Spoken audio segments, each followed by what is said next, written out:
Over the summer of 2024, a variety of anime have come to stand out. And I think most people would agree that Makeine Too Losing Heroines is one of them.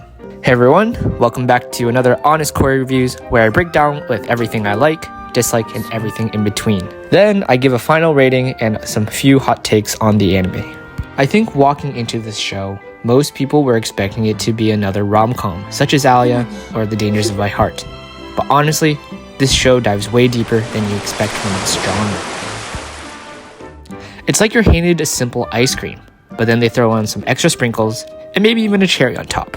There's definitely some polish, and A1 Pictures did an amazing job in executing this. They took on a basic premise and turned it and twisted it into something fresh. Now, let's talk about the characters, because for me, this is a part where Makeine truly shines.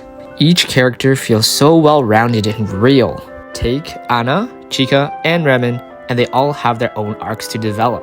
Even when they're not the main focus of the episode, it never feels like their appearances are forced. It feels really natural, typically because Kazuhiko, the MC, revolves all around him, as well as being all part of the same high school. Personality-wise, they're very generic, however, realistic. Anna's eating habits, Chika's passion for leading the literature club, and Remon's outgoing attitude is just so pragmatic. The way that they exert their feelings are so authentic, thanks to the great voice acting. Each character that we see handles their feelings in a way that feels genuine and not overdone. It's really refreshing to see them feel like they have depth and flaws that are super relatable, whether it be rejection, dealing with failure, or simply trying to understand their own emotions. Here's the thing, Makeine isn't just about two people having mutual feelings for each other.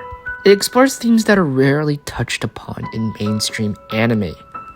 And of course, the core being rejection. That super raw aspect on how rejection feels hits home. The characters don't suddenly bounce back instantly. They struggle with it. And I think that's something a lot of people can relate to. Not every romance ends with a happy ending. And sometimes it's about learning to move on. Seeing how it resonates with me makes me believe that other viewers do as well, and why they like the show.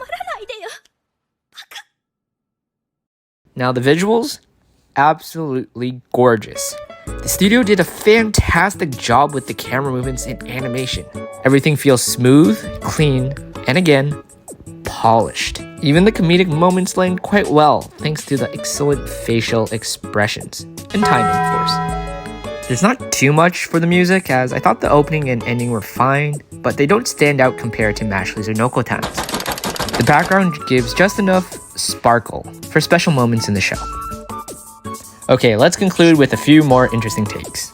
I think pacing-wise, it kind of fell off towards the end, and I do agree that some of the episodes feel like they spin their wheels. I thought that the little side characters that hint for the next season was pretty neat. Kazuhiko being a lens and not your typical romance MC was pretty interesting, but also could be a complete turnoff for other people.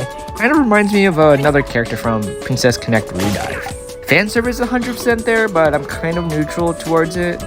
I know some people absolutely love fanservice, and I think others might think it's completely unnecessary. Finally, the major problem I have is trying to determine whether remaining as friends after rejection is realistic. I find this quite debatable, even though there are probably some individuals out there that were able to remain as friends. But in my opinion, I personally feel that the outcome of rejection usually takes a sour turn 99% of the time. Overall, I've been watching anime for over 10 years, and I'd say that Makeine has risen the standard quality of what it takes to make a great show. It's solid, heartfelt, and a unique take on the romance genre that gives this 8.3 out of 10. Again, thank you so much for watching, and I'll talk to you all next week. See ya!